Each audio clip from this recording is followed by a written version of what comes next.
Episode 210 Above Ground Podcast, BFF Therapy with Dr.Jaimee Arnoff. Disclaimer. The hosts of this podcast, Timothy Patrick and Will Foley, are by no means medical professionals. However, having lived experience with mental illness themselves, they have gained useful perspectives on common mental health issues that some of us struggle to overcome on a daily basis. By sharing their stories, they hope to create connection. By creating connection, they hope to help you find your purpose. And through purpose, we can all begin to build the foundation for positive mental health. This is Above Ground Podcast. Coming at you live with real conversations about mental health from the peer perspective, it's time for Above Ground Podcast. Now your hosts, TPP and Will Foley. Hey, what is up, everyone? Welcome to Above Ground Podcast. Above Ground Podcast, because you can't serve below. What up, TPP? Happy Sunday, man. We are on Zoom, so that means we are here for another interview this morning. Timmy, why don't you tell us about our guest? Well, I was fortunate enough to attend a thing at the high school. They had a thing at the high school for our friend, actually, Donna from James Warriors, who we had on Above Ground Podcast, episode number 188, I believe it was. She was speaking, and she actually had Dr.Jaimee Arnoff on like this Zoom type thing, and she was speaking also. And so it was just this big talking about, teens and anxiety, depression, and stuff like that. So I reached out to Dr. Jaimee Arnoff, and here we are. So welcome. Thank you so much for having me. Absolutely. Dr. Jaimee, thank you very much for joining us this morning. It's a pleasure to meet you. I cannot wait to hear about your work and what you're doing. Likewise, I'm excited to be here. One of the things that I thought was, I just immediately kind of related to a lot of the stuff that you were saying on that night. But afterwards, I kind of went online and just looked up some things. And one of the things that popped out for me was there was, I think it was, I don't know if it was your words or not, but it was, you concentrate on insight, humor, and a good dose of reality. And it just fit what we kind of do here, because a lot of people, this is all serious, obviously, that we're talking about. The subjects are very serious, but can we joke around and bring some humor into it and maybe ease the conversation and, to help other people open up and have the conversation as well? Yeah. Absolutely. For sure. Yeah, that's on my Psychology Today page, which is how people can look for a therapist and find me and learn a little bit more about me, but also probably on our website, which is the same thing. They're probably going from one to the other just to learn a little bit about who I am, to decide if I'm a good fit to consider exploring as a provider. But I feel like a lot of my clients, which are mostly adolescents, need some help building insight, because maybe they haven't thought about the things that are bothering them in the way that I might, kind of inquire. Maybe people haven't been asking them the questions that I've asked them. It might be the first time they're sort of thinking about these things. And I like to think of myself as a very transparent provider. So I'm going to be pretty honest with them, check their reality, challenge their thinking, and working with kids. I think it's very important to bring some lightheartedness to it. It can be scary sitting in a room with a stranger that happens to be a therapist that you don't know, sharing what I call the tough stuff, the hard things in life. So I think bringing some humor to it is really important. I see from your Psychology Today page that you have a specialty in working with the deaf. And I was curious to know where that started from and how that came to be. And what is that like in a therapy session to work with a deaf individual? Sure. I grew up in a big family, and there was a family friend who was deaf and using American Sign Language. And so that was something I had exposure to when I was in elementary school. And our local high school at the time, Ketchum High School, I don't think they run this anymore, but they had sign language camp every summer. And so my sisters and I went to sign language camp every summer. just for a week or two, very basic, like learned the letters of the alphabet. The culmination of the camp was learning a cool song in sign language. So like the Backstreet Boys and performing it for our families. So that's sort of where I started with sign language. And I kept up with it until I was sort of like a counselor in training and then running my own kind of youth camp class through Ketchum when I was in high school, and I ended up majoring in deaf studies as one of my majors. I went to Boston University, so I double majored in psychology and deaf studies. And then I went and obtained my PhD actually in Washington, D.C. at Gallaudet University, which undergrad is primarily deaf and hard of hearing students. It's like 95% deaf and hard of hearing, and the graduate program can be a variety. Our, cohort was predominantly hearing, but we had some deaf and hard of hearing individuals as well. So that's sort of my education along that work. But now I will see deaf clients of any age, really with any presenting concern, just because the access is so limited to providers who are fluent in American Sign Language and have my educational experience in working with the population.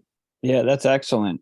I want to actually jump into how you got into more of specialize more in the teens, right?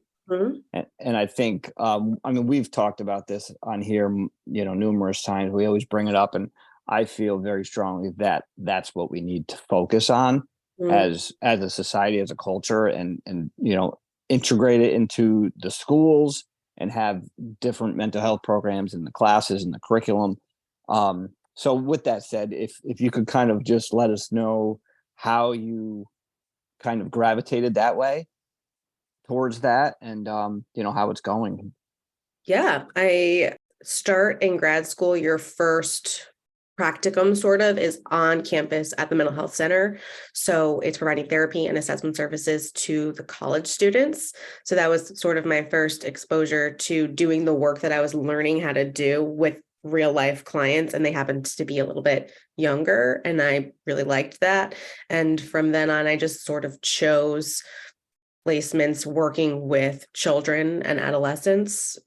Each one varied. The place that I sort of matched for my internship, my full year internship, saw children as young as 2, which is a lot of parent work, all the way through 21. And so I had just this wide exposure of client ages, but mostly minors.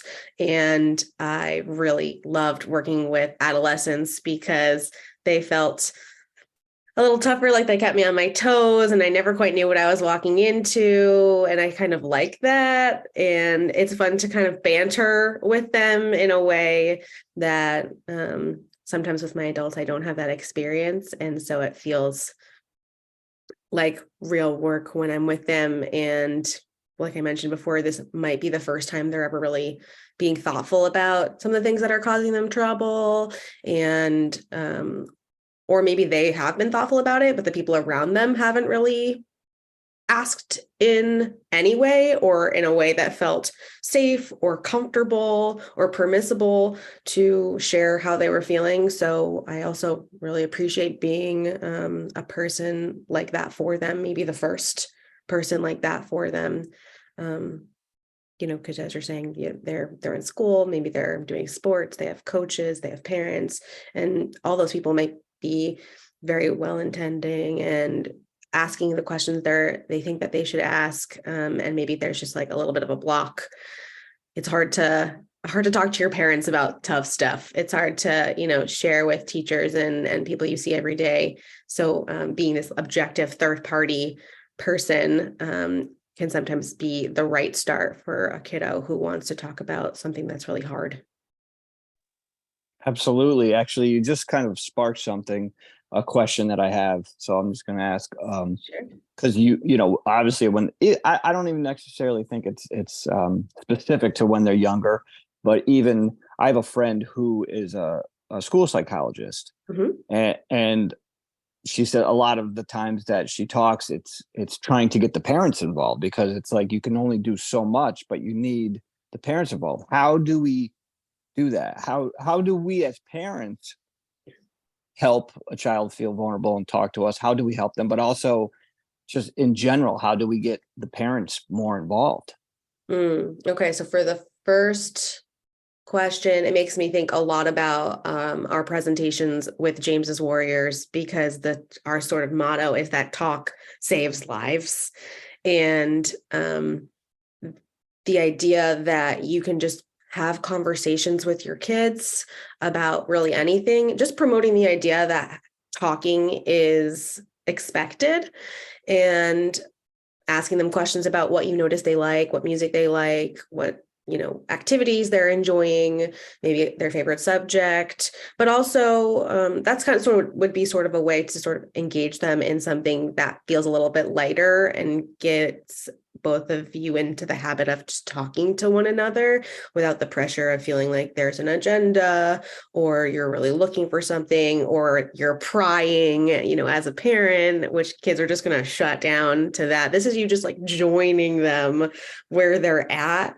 And then also having tougher conversations, talking about feelings, and you don't have to feel like you have to overshare, but just people feel, humans have emotions. They're to be expected. I normalize that for all of my clients. I normalize that in the presentations with James's Warriors, and validating that that's normal and that it's okay to talk about it. You can be a model for them about, having a hard day and just putting it out on the table. And I think that gives them a little bit more permission to talk about it as well. If it's not something that's being talked about, they may feel like it's an off limits topic. They might be worried that it's not okay to talk about this particular thing. They don't know how to because they've never tried or never seen it. They might be worried that you're going to be really mad or pass them off to someone else. It could be that they're worried you're going to send them away to a hospital or somewhere else that they think exists because they saw it in a movie once, but it's not real life. So yeah, I think just talking about it and checking in with them. It's okay for you to ask them directly, how are you doing? I'm noticing this. How are you feeling? Are you okay? Do you want to talk about this? Do you want to talk about it with me? Or is this something that maybe you'd want to talk to somebody else about? Kind of open that up too. They don't necessarily have to talk to you about it. I know that's sort of a goal, which would, lead into your second question, but that's why people like me exist. You can let them know that there are people like me who exist, and you can check out, our Psychology Today page or our website or our Instagram and learn a little bit about people like me who work with kids, and see if that's something that's interesting to them. And once they come, the way that I get parents in, I usually do my first meeting with them. Everybody who's there, like anybody who wants to come can come, all are invited, and everybody participates in the first session. Typically with teenagers, I'll kick the parents out halfway through so that they have an opportunity to spend one-on-one time with me, because again, maybe they're not feeling ready to tell their parents everything. And that's sort of the point of therapy, having a safe space, with the exception of, making a disclosure of wanting to hurt themselves, which they know I'm going to have to share with whoever's outside the waiting room before we leave for the end of the day. But letting teens know that there are going to be times that I'm going to want to meet with their parents or have family sessions, because they don't exist in a vacuum. And even if it's great work that's happening, me and them for an hour, once a week, once every other week, they're going home with their families. They're living with their families. I would want the families to be aware of what they're doing and what's working and what's not. So when, not even if, right, when in between sessions something happens that they want to talk about, they feel like there's a support at home, because they're not necessarily going to have access to me 24/7. So including parents in those sessions and letting the teenager sort of lead those sessions, when they happen, how they happen, what I talk about, what I don't talk about, language they want me to use, keywords, that even if they're present and they have like a little code symbol for me of like, stop talking about that, Dr. Jaimee, please stop. Or if they, want to raise their hand and be like, mention this. And I'll be like, oh yeah, great. Totally forgot. Thanks for participating.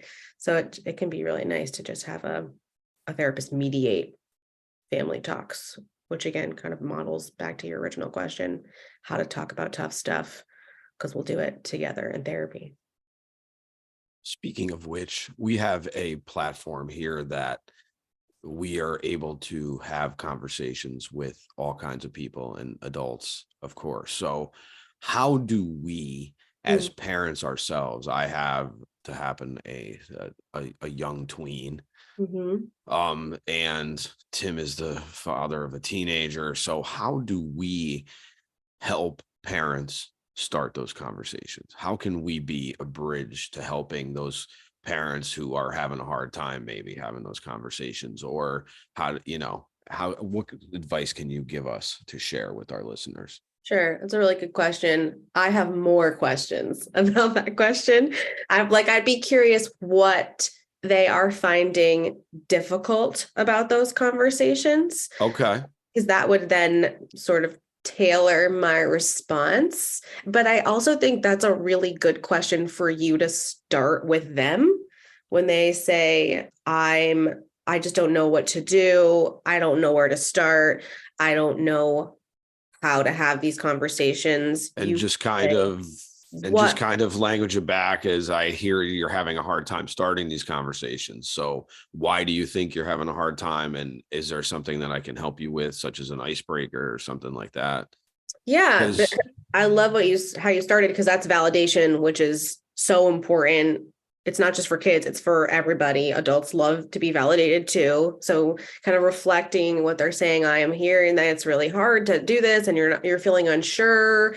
And that makes a lot of sense. What feels like the hardest part? What's the biggest obstacle? What's the hump you sort of have to come, over to get to the place where you will feel a little bit more comfortable, or it will feel a little bit easier. And then from there, and that's building insight, because maybe they don't know. Maybe no one's asked them that question. They just feel like, I don't know what to do, so I'm just not going to think about it. This is scary. and I think that's what happens to people. And I think a lot of people get frozen because they're afraid, because they don't, a lot of times, I honestly think people don't get involved because they just don't care.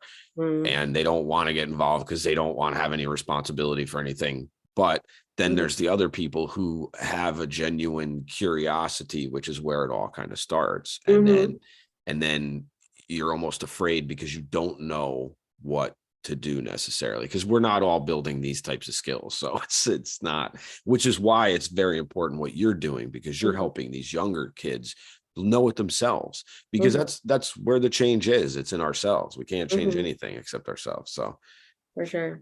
Yeah. And I think Dr. Jaimee, just real quick, you had said something that I think is very huge and relevant, is that even as adults, we don't know. And you know what I mean? So that's for me, that was a huge piece, because I didn't know a lot of this stuff. And like you said earlier, I think maybe just starting a conversation, it doesn't have to be this specific topic, but just having more conversations and like, hey, I saw this on the TV or whatever it may be. And just to lay that foundation of we're going to have these conversations, and then, kind of incrementally increase it and start, laterally throwing things at them.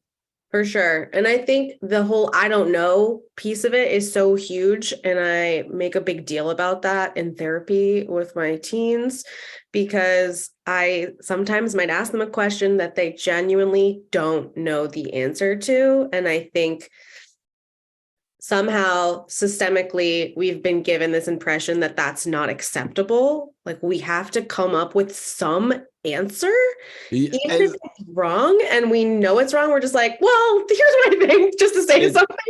It's funny that you say that, because I remember that, and I do the same thing, unfortunately, to my daughter sometimes when she says she doesn't know. I'm like, what do you mean you don't know? And then you forget, because that happened to me too. Genuinely, you don't. Your young mind probably doesn't know, because it doesn't have that function like a grown-up does. So you forget that sometimes. No, that's important. That's an important thing right there. That should be like a reel right there, is exactly what you just said. Because I think that not only goes for the child, teen, whatever, but as adults, because I think that's part of it too. Is, for me at least, it was like almost like I had to shed my ego and be like, hey, you know what? I don't know. But as a parent, as an adult, you're like, well, like you said, I'm supposed to know. And, You know what I mean? I'm supposed to take care of my child and know these things to help them, but sometimes I don't. You know what I mean? But I think it's that ego up there going, hey, you gotta pretend like you know this or figure it out. But no, I don't. I just have to say I don't know, but we can figure it out together. Exactly. That's very humanizing for a parent, for an adult, for a therapist in front of a kid who's being asked these questions and they don't know all the answers. And then they're being told, if you don't know, you can just say that. That's valid. And they'll nod their head, but be like, I don't believe you. I hear what you're saying, and I'm not going to say I don't know. Especially if it's a new client. They don't really know me. We're strangers. We're building that trust. We're building that rapport.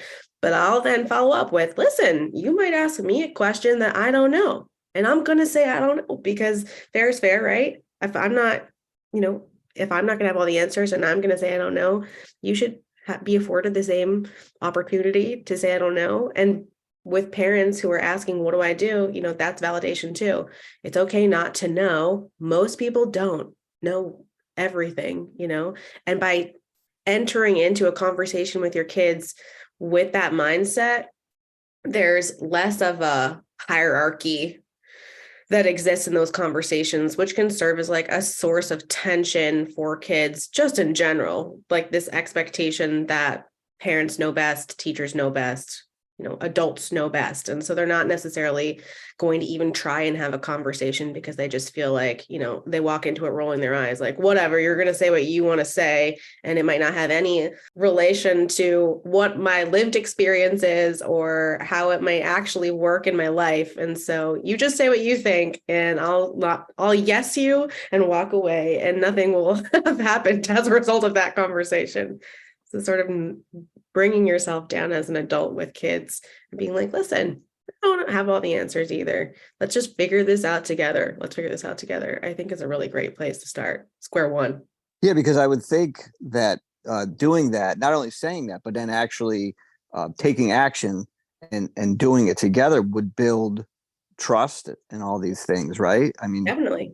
They would feel less alone. I mean, both parties involved no longer feel like they're doing this together. The adults not feeling like they're worrying and watching and not understanding and don't even have access to any information. Even if they don't have access to all of it, something is better than nothing. absolutely. And the kids too feel supported, as much as they roll their eyes and huff and puff into, at the kitchen table for this conversation or in the living room couch. It is an act of love to have someone come to you and say, listen, I'm noticing these things and I'm here for you. And I want to talk about these things. Let me know how you want to talk about these things, when you want to talk about these things. It's something I think that's important to talk about. You can be in control of this conversation. I just want to be here for you. And that is seen as something very powerful. And they might not show it. Their nonverbal and verbal communication might not communicate that, but that hits deep to a kid, but to people in general. Like having someone say that to you is really powerful. So I think it's to remember that it's just literally sitting next to a kid and allowing them to feel without even really having to say anything, that can be, most impactful for those parents that ask, what do I do? You can just sit with your kid. You can just like watch TV with them and be attending to what they're doing. You don't even really have to be asking them questions.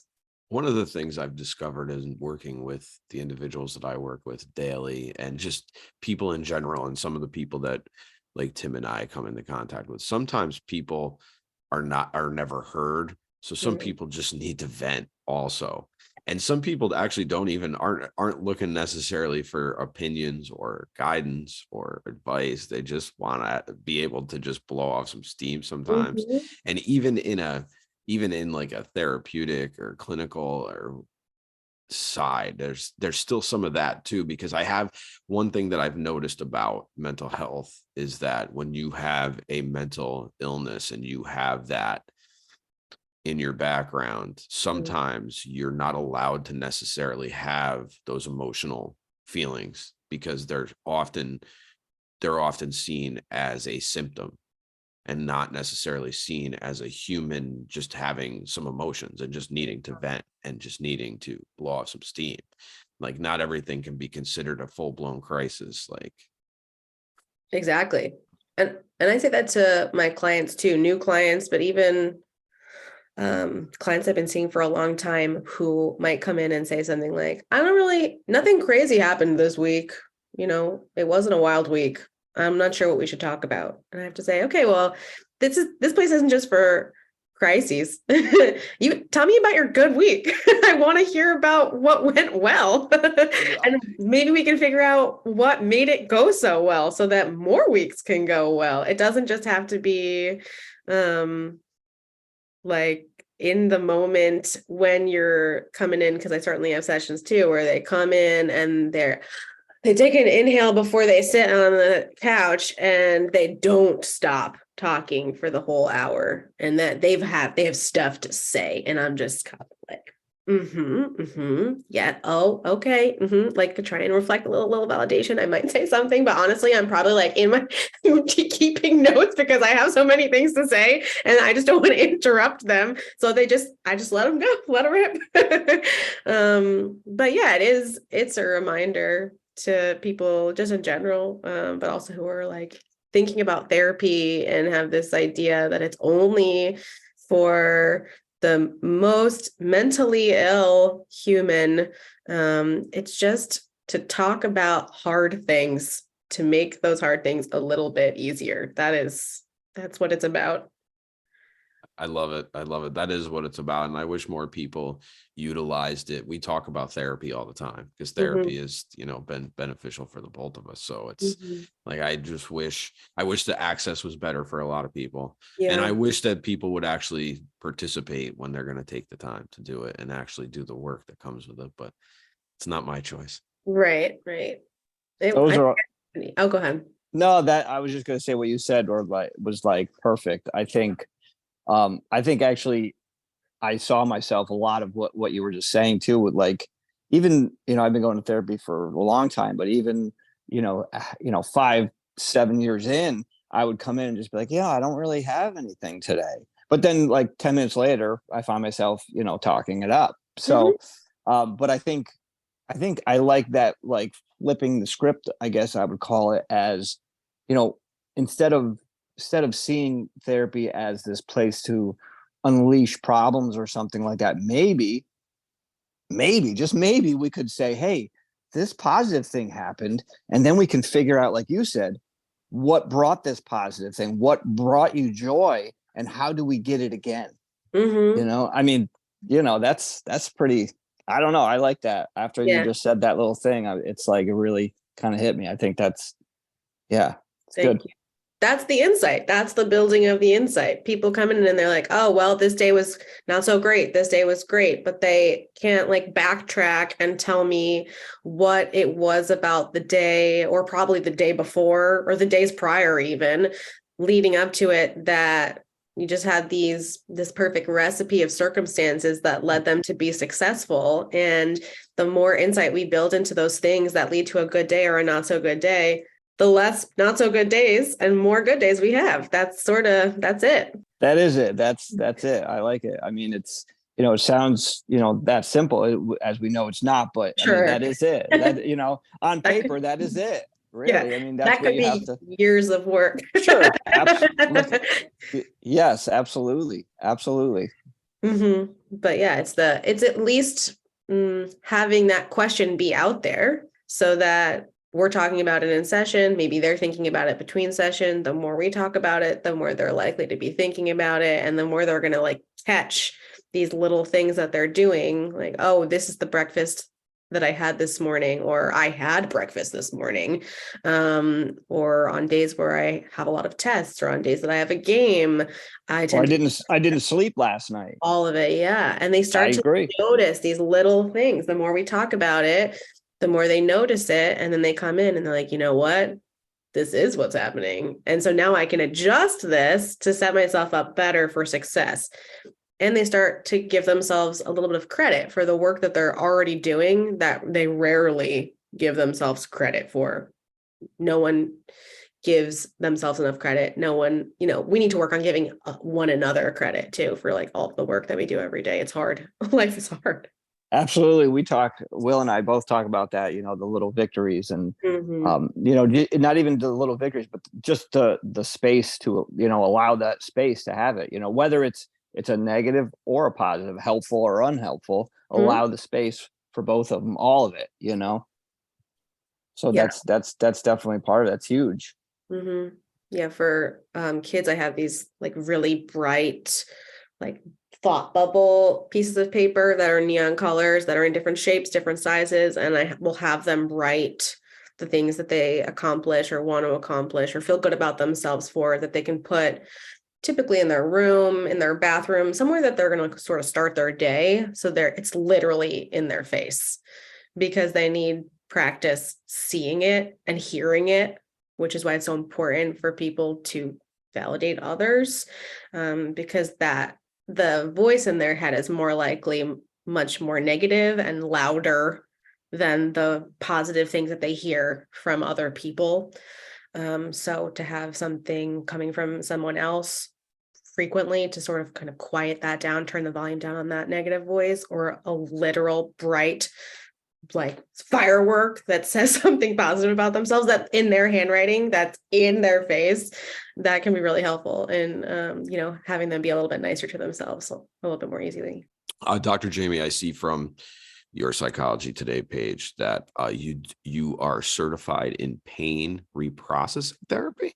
Yes. Can you just tell us what that is? Because that's something I've never heard of. And then I saw it and I was like, oh, what's that? I mean, I know what it sounds like. So Sure. So I have chronic pain, and I work with clients who have chronic pain. I work with adults who have chronic pain, but I also expand that into my work with teens, because teens have pain too.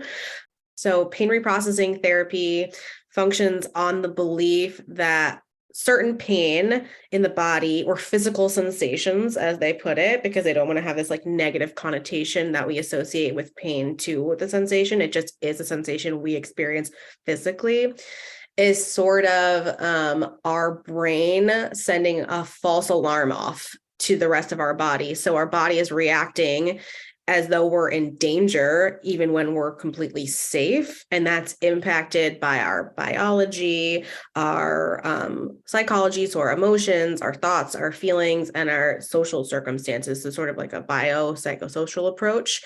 And it's having the client engage in a variety of different activities and learning these techniques that allow them to sort of turn their attention inward and be mindful of these physical sensations through a lens of safety and curiosity and openness rather than fear. So it's really working on the connection of fear to these physical sensations, because what we know about the brain is that fear is sending off this alarm that's causing the body to tense and communicate this danger to the rest of our body, which makes us feel pain. And then our fear about that and our emotions that are tied within that only amplify the pain. And so by minimizing that fear and sort of turning toward sensations that feel even just neutral, doesn't have to be positive, like breathing, or just the warm sun on your face or cold water on your hands, and really paying attention to that and following that fear and sticking with it, you start to train your brain to consider the possibility that these signals that your brain is communicating to you are false alarms, so that you are in fact safe. And then we get to the point where they're actually tracking the painful sensations that they came in with this lens of openness and curiosity, and neutrality. And so even if the feelings continue, which a lot of times once you sort of have a grasp from a more neurobiology perspective of what that feeling is and how it's generated, it usually decreases pretty significantly. Some will report it goes away completely. If it comes back, which it likely will, you are not afraid of it. And so it loses its power over you. And so I do that a lot with chronic pain patients, but I specialize in anxiety and depression. So a lot of my kiddos especially my anxious kiddos, maybe who even panic or have panic attacks, a lot of their symptoms manifest physically in their body: stomach aches, headaches, nausea, just not feeling well physically. And so I can apply this PRT to sort of techniques to my kiddos with anxiety and depression too. And just a really helpful way to check in with their body curiously and not fearfully. How much of chronic pain is emotional versus physical, or does it vary? I'm sure it varies depending on the person, but have you noticed a correlation between certain injuries and more, or is it at certain injuries and more emotional value, or is it the emotional value that was placed on the event that caused such injury? Or maybe we may not even know, say if we have a genetic thing that we have. Mm-hmm. I think would be harder to say, point blank, this percentage or this number. It would be, to your point, depending on the person. I think that as we continue to research pain and pain psychology, which is a whole field of psychology, we're learning that there are many predisposing factors that would put a person kind of increase their vulnerability to experience chronic pain. So you can look at, there's a lot of back studies. Chronic back pain is like one of the most prevalent sorts of pain, me included. And so, yeah, they have done many studies where you're looking at MRIs of the exact same injuries, like a disc bulge or a herniation, and half of the people with the same injury don't feel any discomfort, and half the people have been in debilitating pain for decades. And so what are the factors around that camp's experience that amplify that pain? And once we learn that, how can we communicate that information to those people?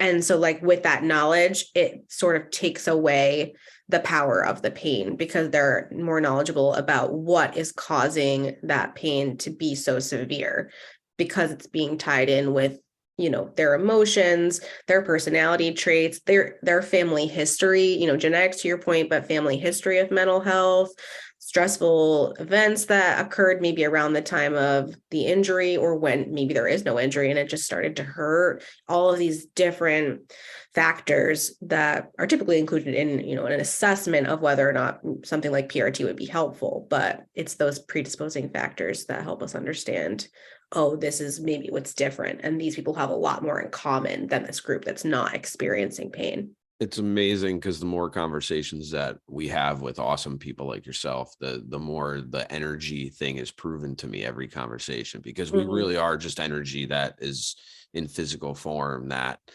like has all kinds of stuff. So that energy holds on to all kinds of things. So and it can get stuck in places and that's why I'm a really big proponent of acupuncture and stuff, because I think it really helps. And I'm just curious, because the spine is the channel of energy that runs from the top gate to the bottom gate. And is there anything, I mean, I'm healed. I'm, 8-10 years removed from surgery and stuff, but I have so much pain still all the time. Is there anything that I can do to help restore that energy gate more? Or is that energy gate permanently damaged? Yeah, I don't know in terms of energy, that I would speak to in terms of energy. I love acupuncture. I was thinking about acupuncture when you were talking about energy, big fan. I catch on to the word damage when you say that, because that then communicates to your brain that there's danger. Like using the word damage, am I going to be able to move past this damage? Automatically, I'm like, oh, your brain's, that's a strong neural pathway in your brain. You have paved that road. And so we need to adjust the language that we use around our pain, because our brain hears what our mouth says. Well, that song has been played a lot. That record. The needle is very deep on that groove, believe me. Because there's a lot, because unfortunately to this neck pain, there's a lot of emotional stuff tied to it also. Yeah. It's not just the physical injuries that were the cause of it, but it's also all of the things that happened in my life pre, post, during. And Right. there's so much to it. So I don't want to co-opt for my own therapy session, but Yeah, sure. but and you're right. It's probably about the damage part. You know, that's just the first part. Obviously, that's just like what I hear in your singular sentence. I'm like, oh, okay, there it is. Yeah. And just like being aware of the fact that the emotional components do play a factor, and it's not just the physical, you know, things that you see and that you've had surgery on. But yeah, PRT has just like the idea of somatic tracking might be a cool thing to look up. And, you know, if we ever, you know, continue this conversation, we can talk much more about it. But it's the idea that you're tracking this physical sensation curiously and openly, while also engaging in safety reappraisal. So telling your body you are safe, this is just a physical sensation, and sort of paving a new road that doesn't have these false alarms. You fixed all the false alarms, you replaced the batteries, everything like feels secure and safe. So you can just go forward knowing that even if you do experience physical sensations that are uncomfortable, you know that you can handle it, and it's not something that's worth like going into full emergency, I need to brace for this mode, which typically leads us to do things that are actually less helpful for our bodies than more helpful. Couple of weeks ago, we had Dr. Michelle Marks on, and she used the smoke alarm. You know, so the alarm goes off, but your brain doesn't know, is it smoke or is it fire? You know what I mean? And so many of us go, it's fire. We're scrambling, and you know, sometimes we need to find out it's just smoke, and you know, to lower it down a bit. The second, Will knows this, but I always, anytime we facilitate groups or anything like that, or talking, I always say that I live with mental health challenges, because so many times I hear people, I have depression, I'm depressed, I'm angry. No. I live with these challenges, because just like you just said, you just validated exactly what I always say. It's the way that we talk to ourselves. You know what I mean? You say that I'm damaged. Guess what? That's what your brain hears. And that's what is laying tracks right now. It's so huge. So I just wanted to say that. And then another piece of it, you would a little while ago, you had brought up validation. So what if you were saying that if we need to validate each other more and just kind of, so what if we as like a person don't see it or feel it, but when others say it to us, so if we don't see it or feel it, does it matter when other people say it to us? Do we just kind of push it out, or how is that? You kind of get what I'm saying? Yeah. Does it matter to the person who doesn't hear it as well, you mean? Who's not hearing it? Thank you. I think it's worth it. It's always worth it to validate. Always. I wouldn't want someone who is validating and working to validate, but feels like it's not landing right, to stop or give up. Because the conceptualization that I automatically have of the person that might not be receiving it is this is years of wall building in a hard shell around them. And that negative voice that you're talking about before is megaphoned, you know, super loud. And so you need to chip away at the wall, at the shell with the validation. And the more you do it, the more consistently you do it, the harder that, you know, the bigger that hole is going to get. And eventually that wall is going to crumble, and that person is going to be more receptive to it. It's going to be hard to be validated for the first time or for the first few times. If you're not used to that, it can feel disingenuine. It can be something that they hear and they don't believe, like, yeah, okay, whatever. You can say this to me, but like, I'm never going to believe it. Right. It's a big soup for sure. I mean, there's so many variables to it, but I like your answer. I think that exactly how I saw it is, you know, we can chip away at it. I feel like a lot of it for me, we need to focus like intrinsically on it too, is not rely on other people to do it. It's nice when they do, because I think that helps. That may even be like the first hammer, that may be the first crack that we get. And then we also have to chip at it, you know, like it's a team effort, you know what I mean? Like you said earlier, do it together. We need to do it together. Yeah, I think especially for people that have gone, especially kids, right, who have gone into the habit of talking to themselves with a not so nice tone of voice internally, they need to hear it done differently outside of themselves, because that's the only way they know how to talk to themselves is that way. And that has also likely been impacted by the way other people talk to them, even if it was just one person that talked to them in such a way that it like left a lasting mark on them, and that's the voice that plays the loudest in their heads. If that's true, then they need the support of others to remind them how to talk to themselves nicely and point out these things that they're doing but maybe not noticing, or noticing and not giving themselves credit for. And so I think it's so worth it to validate, like to get that validation from outside, and then eventually it becomes the voice that they hear. Like sometimes my kids will say, I was doing something and I heard your voice in my head. Like, ask me a question or say something to me like, don't talk to yourself like that. Because I do that to them when they're in session. It's working. And they hear me. They hear me in between. So they're going to hear you when they're having a hard time. It's going to like creep in. It might be quiet. It might be a whisper that's like easily dismissed. But the more that you give that positive, feedback and reinforcement to somebody, the louder that voice is going to be. And eventually it becomes a little bit of a fighting match between the negative and the positive, which can feel a little frustrating for people. But that's when I have to say, as frustrating as it is, like therapy and mental health is active work, which touches to your point of like, I'm living with this. Like you will have to actively engage in these things all the time, like potentially long term. It's not, you're never going to like close the door completely on the negative voice. It exists. It's there. And so you just have to like equip yourself with the alternative and be ready to kind of fight back. Yeah, I love it. This is stuff that's been on my mind for a long time. And I think you just nailed it. So perfectly said. There you go, Timmy. We have to make friends with the gremlins. Yes, we have to invite them. We have to invite them over for dinner and let them hang out. And I used to think it was about erasing them and stopping the voices, but it's not. It's kind of getting the strength to fight back, and you know what, and maybe reframe it, and then say to yourself, you can say all this stuff you want, but I know who I am, and I know that I'm going to be okay. Yeah. I think that's where it's at. Yeah, it's building tolerance. It's for those negative voices. It's building that for the chronic pain stuff.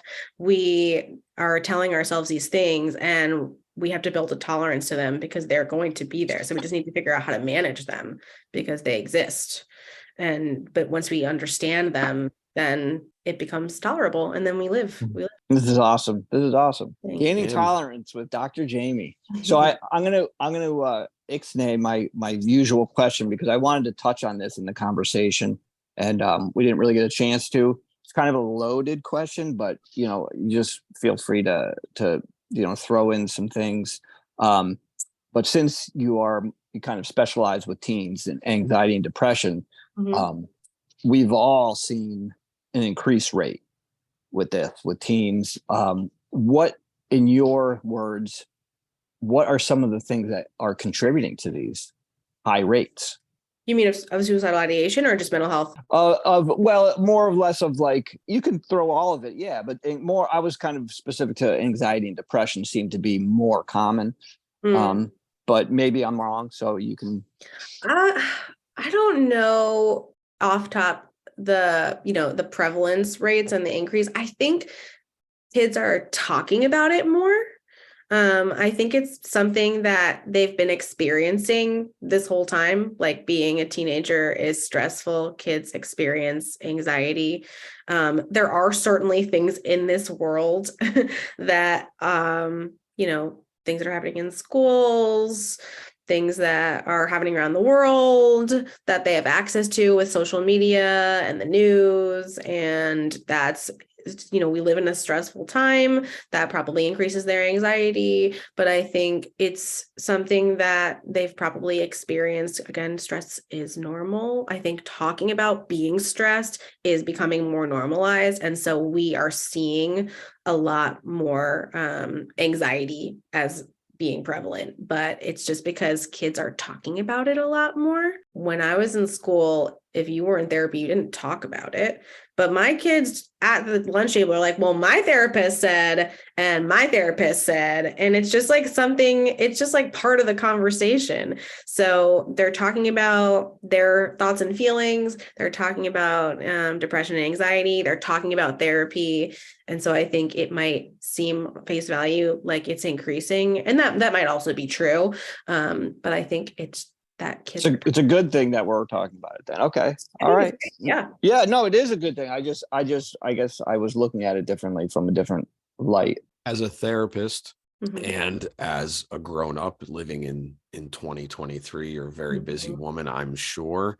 And as someone who is a helper, that means you have to be able to fill your cup also. So what does Dr. Jaimee do to fill her cup up when she needs to be refilled? Ooh, I love tea. Have tea right now. That fills my cup literally and figuratively. I love to tap dance. I've been tap dancing since I was really little, and I taught for most of my life. So I still tap dance. I have a wonderful collection of fun colored tap shoes.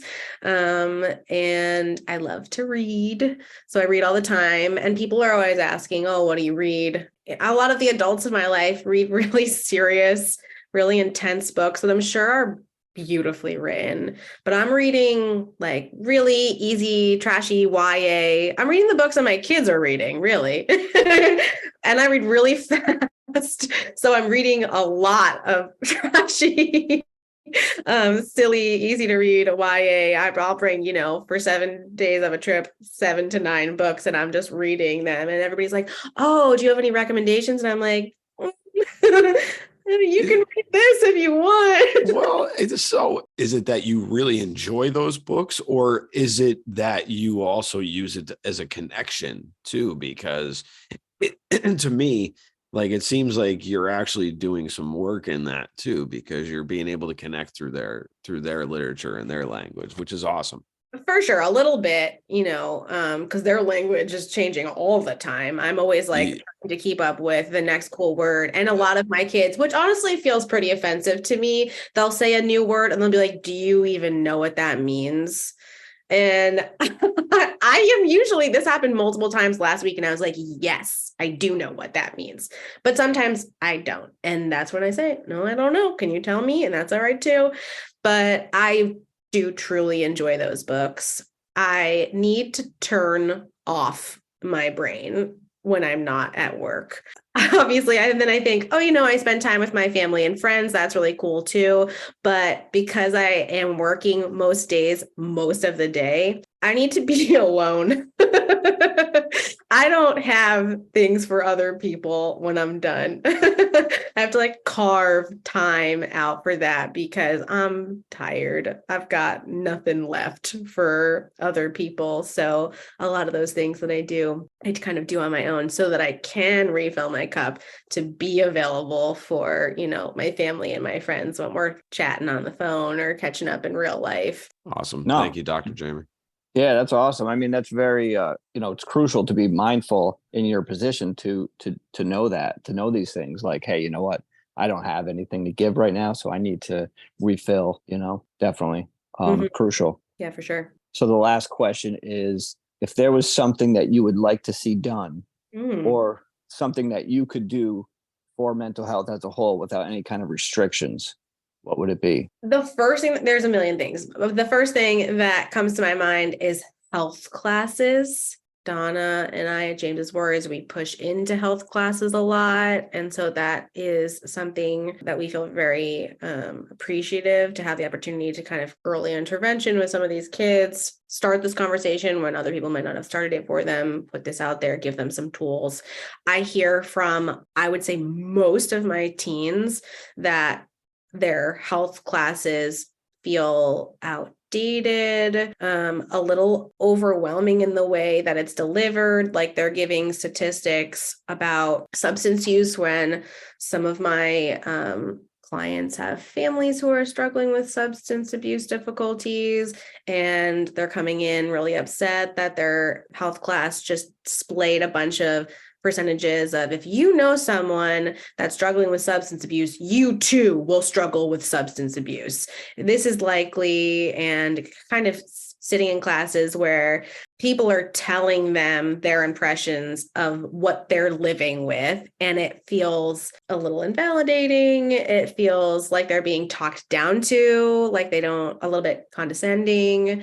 And I think it would be really great to just revamp the whole health curriculum in schools, because very often that is the first exposure to mental health, and just health in general, that kids are getting. And so to have that be revamped a little bit, I think would be really great in just giving them information, providing them with validation, normalizing the fact that therapy should be for everybody. And, then that trickles into the whole accessibility issue, which is obviously something else that I would change. But I definitely, health classes is the first thing that I think of when you say that. Awesome. Thank you so much for sharing that.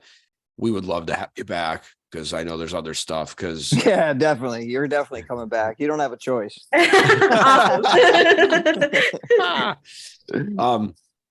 Can you tell our listeners, because obviously you're here in New York and we're all over the place anyway, but can you tell our listeners where you are, how to get a hold of you, and whatever other social things that you have out there, and if you have any books or anything like that? Yes. So I'm in Beacon, New York, in Dutchess County. I grew up sort of a couple towns over, in Poughkeepsie area. And I have a private therapy practice called BFF Therapy in Beacon, New York. That's where I specialize with adolescents and young adults, most of which have anxiety or depression, many of whom experience suicidal ideation or urges to self-harm. So I work with a lot of high-risk clients. I have a website, bfftherapy.com. You can learn about me and my practice partner. She does some different things, but we both have all the links to all the articles, the blog that I write, all the podcasts that I've been on. You can access all those things there. And we also have an Instagram at BFF Therapy, where anyone, including our clients, can follow us so that they can just see our faces, get to know us, hear our voices before they meet us, and provide some helpful tips and tricks, or sharing any resources that we think would be helpful for people to have access to. So those would be really great ways to kind of check me out. And if you want to consult with me or follow up about anything, there's a little inquiry form in the contact page of our website that you can fill out, and I'll get right back to you. Awesome. I'll have all that in the show notes for everybody to check out and click on links and do all that stuff. So Dr. Jaimee, thank you so much. It's been awesome. It's been a pleasure meeting you, and we can't wait to talk to you again. Hopefully as the summer and this year progresses into 2023 and we're doing events and things are going on, hopefully we will run into each other somewhere along the lines. I'm not sure when the walk down there is for AFSP. I'm not sure. Usually in September. Usually sometime in September. For you guys it is? Yeah. Down there? Mm-hmm. I think it's usually like a week after ours, isn't it? Is it a week after, Rita? I'm trying to remember. I can't remember. Okay. It moves around. It wiggles. Yeah. Hopefully we'll run into each other at some point during this year. Absolutely. Humanizing the conversation with Dr. Jaimee. Thank you so much for your wisdom and sharing all this stuff. And we hope to get you back on soon. Yes, thank you so much for having me. I'm looking forward to being back. Absolutely. Awesome. Have a great day. Thank you, Dr. Jaimee. You too. All right. Well, bye-bye. Yes, Timmy. Wow. Holy cow. Get well. Get well. Be safe. Stay above. Thank you for giving us a listen. New episodes every Wednesday. If you listen on Apple Podcasts, you can share, rate, review, and even subscribe so you'll never miss an episode. Other ways to support the show: follow us on social media, share the content, share our episodes. You can also buy us a coffee at buymeacoffee.com/abovegroundpod. For further concerns, show ideas, or just to say hi, you can email us at abovegroundpodcast@gmail.com. Once again, thank you for listening and supporting mental health. Keep the conversation going and stay above.